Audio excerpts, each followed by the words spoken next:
जिंदगी में क्यों ज़्यादा अच्छे बने रहना हमारे जीवन को बर्बाद कर सकता है। आइए इस कहानी से समझते हैं। बात उस समय की है जब गुरुकुल में शिक्षाएं हुआ करती थी, अर्थात सारे ही बच्चे गुरुकुल में शिक्षा पाने के लिए जाते थे, वहीं पर रहते थे, वहीं पर प्रगति का आनंद लेते थे और पूरी जिंदगी वहीं पर अपनी शिक्षाएं ग्रहण करते थे। ऐसे ही एक गांव से मोहन नाम का युवक गुरुकुल में पढ़ाई करने के लिए जाता था। उसके माता पिता उसको बचपन में ही गुरुकुल में पढ़ाई करने भेजते थे। गुरुकुल जाने के बाद वह अपने सहपाठियों के साथ बहुत सालों तक बहुत अच्छी शिक्षाएं ग्रहण करता है। उसे वहाँ पर जीवन के सिद्धांत सिखाए जाते हैं। उनमें से एक सिद्धांत ये सिखाया जाता है कि हमेशा भलाई का काम करो, अच्छा काम करो, सबकी मदद करो। यही ज्ञान मोहन के दिमाग में बहुत अच्छे से बैठ गया था, इसलिए वह वापस गुरुकुल से शिक्षा ग्रहण करके आया। अपने गांव में सबकी मदद करता था, हर किसी का काम कर देता था। कोई भी युवक उसे कोई भी काम करने को कहता तो वो मना नहीं करता था। लेकिन जैसे जैसे समय बीतता गया, एक दिन उसने अपने कानों से सुना कि गांव के कुछ युवक उसका मजाक बना रहे हैं। वो सब कह रहे हैं कि वो तो बस फायदा उठाने के लिए हैं, उसके तो मजे लो, उससे तो अपने काम निकलवाओ। वह किसी के काम को मना नहीं करता है, वह दूसरों के काम करने के लिए खुद के काम भी छोड़ देता है। बताओ कितना मूर्ख है। ये सारी बातें सुनने के बाद मोहन के कान में खून उतर आया। वह निस्वार्थ रूप से सबकी मदद करता था, सच्चे दिल से करता था, लेकिन बदले में उसे क्या मिला वह ये सुनकर उसका दिल सहम गया। उसने मन ही मन में निश्चय किया कि आज के बाद वह किसी की भी मदद नहीं करेगा। और अब मोहन गांव का ऐसा युवक बन गया था जो किसी की भी मदद नहीं करता था। चाहे कितनी भी मुश्किल, कितनी भी परेशानी में क्यों ना हो, वह किसी की मदद नहीं करता था। मोहन को अब किसी भी बात से फर्क नहीं पड़ता था। उसके इस व्यवहार को देखकर गांव वाले आश्चर्य में रहते थे। कल तक जो लड़का दया का सागर था, इतना दयालु था, कुछ ही समय में इतना निर्दयी कैसे हो गया। यह सब देखकर मोहन के माता पिता को भी उसकी बहुत चिंता होने लगी थी। उन्होंने अपने बेटे से पूछा, ऐसी क्या बात हो गई जो कि तुम इतने बदल गए हो। फिर मोहन ने कहा, हाँ, इस जमाने में किसी की भलाई करके कुछ हासिल नहीं होता। यह बात मैं महसूस कर चुका हूँ। मैंने जितनी भी जिंदगी में शिक्षाएं गुरुकुल से ग्रहण की है, वो सारी शिक्षाएं बेकार चली गई है, वो व्यर्थ हो गई है, क्योंकि ये संसार किसी का भी नहीं है। यहाँ सच्चे दिल से कोई भी किसी की भी मदद करता है उसे बेवकूफ़ समझा जाता है। ये सारी बातें कहते कहते मोहन वहीं रोने लगा।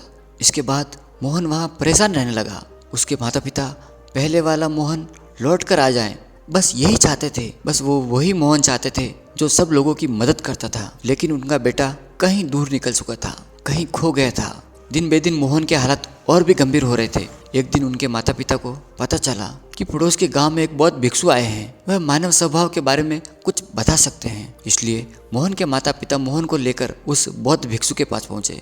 जब वो उस गांव में घुस रहे होते हैं, तब एक औरत बौद्ध भिक्षु को बहुत जलाकटा सुना रही थी। वो औरत कह रही थी, तुम्हें शर्म नहीं आती, भीख मांगने के लिए आ जाते हो, सुबह सुबह अपना काम तो करते नहीं, सबके दरवाजे के पास जाके खड़े हो जाते हो, और पता नहीं ऐसी क्या क्या बातें कर रहे थे।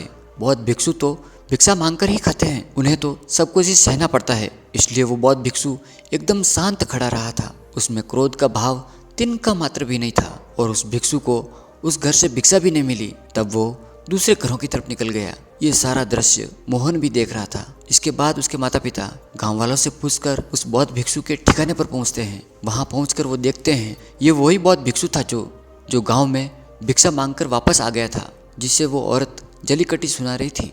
उनके पास जाने के बाद मोहन और उसके माता पिता ने उन्हें प्रणाम किया और वहीं पर बैठ गए। उसके बाद मोहन के माता पिता ने अपनी सारी परिस्थितियां उस बौद्ध भिक्षु के सामने संवरित कर दी। उन्होंने अपने बेटे का जिक्र करते हुए बताया, पहले हमारा बेटा दयालु हुआ करता था, सबकी मदद करता था, परंतु अचानक उसके जीवन में क्या बदलाव आए कि अब ये किसी की मदद नहीं करता। इसके सामने कोई भी व्यक्ति मर भी क्यों न रहा हो, उसे ये पानी तक न पिलाए, ऐसा इसका स्वभाव हो गया है। हम ये समझ नहीं पा रहे हैं इसका ये बदलाव अचानक हुआ कैसे। इसके पहले कि बौद्ध भिक्षु कोई जवाब देते, वो औरत जो उस गांव में उस भिक्षु को जलीकटी सुना रही थी, वह अपने बेटे को लेकर वहीं पर पहुंच गई और हाथ जोड़कर उस भिक्षु से प्रार्थना करने लगी कि मेरा बेटा बहुत बीमार है, अचानक इसे बुखार आया है, और गांव के लोगों ने बताया कि आप ही इसकी मदद कर सकते हैं, कृपया मेरे बेटे को बचा लीजिए। यह सुनकर वह बौद्ध भिक्षु तुरंत उसके उपचार में लग गया। कुछ ही देर बाद औषधि देने के बाद वह बच्चा एकदम स्वस्थ हो जाता है। यह सब देखकर वह औरत उस भिक्षु को कुछ भिक्षा देकर प्रणाम करके वापस चली जाती है। ये सारा दृश्य मोहन भी देख रहा था। मोहन के मन में एक प्रश्न उठ रहा था और जब वह अपने प्रश्न का कोई जवाब नहीं ढूंढ पाया, उसने उस बहुत भिक्षु से पूछा कि शायद आपने पहचाना नहीं, ये वही औरत थी जो आपको जली कटी सुना रही थी, जो गांव में आपको भिक्षा देने से मना कर रही थी। शायद आपने उन्हें पहचाना नहीं तो आप उसकी मदद करते ही नहीं। मोहन की बातें सुनकर बहुत भिक्षु मुस्कुराने लगते हैं और कहते हैं, दूसरों के अच्छे करने से कुछ अवस्थाओं में दुख प्राप्त होता है,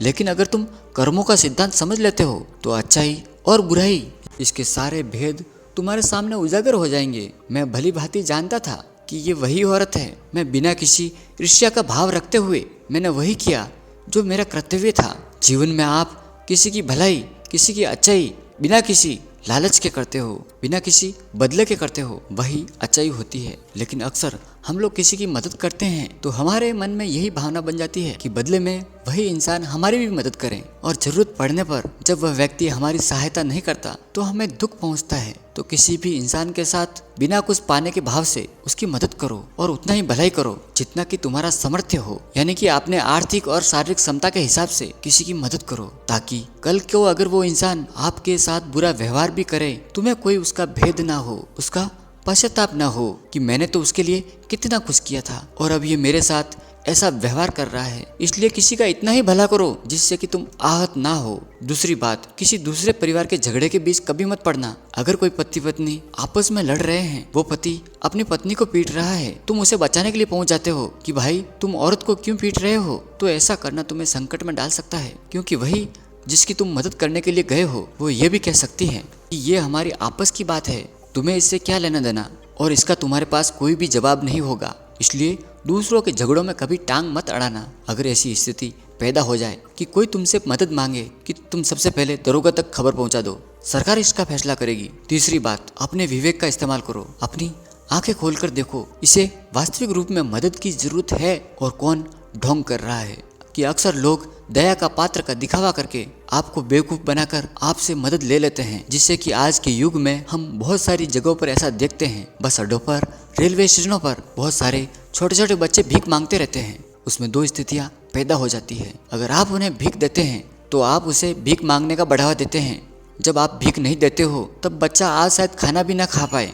इसलिए आपको ऐसी स्थितियों में अपने विवेक का इस्तेमाल करना चाहिए। आप उन्हें पैसे देने की बजाय उन्हें खाना खिला सकते हैं या कुछ किताबें दिला सकते हो। इसलिए सही तरीके से मदद करने के लिए विवेक का होना भी बहुत जरूरी है, वरना आपके धन का दुरुपयोग हो सकता है। और एक बात जो आपको हमेशा समझनी चाहिए, अगर आप किसी का भलाई करना चाहते हो पहले खुद का भला करो, क्योंकि अगर आप अपने आप की भलाई नहीं कर सकते हो, अपने आप को अच्छे से नहीं रख सके, तो जमाने के लोगों को कैसे अच्छा रखोगे। इसलिए कहीं आपने अपने मन में ये भ्रम तो नहीं बना रखा है कि मैं तो अच्छा इंसान हूँ, मैं दूसरों की मदद करता हूँ। वह तुम्हारा अहंकार का रूप है। इसलिए जीवन कभी भी परफेक्ट या पूर्ण नहीं हो सकता कि हम हमेशा अपने जीवन की परफेक्शन पाने की कोशिश करते रहते हैं।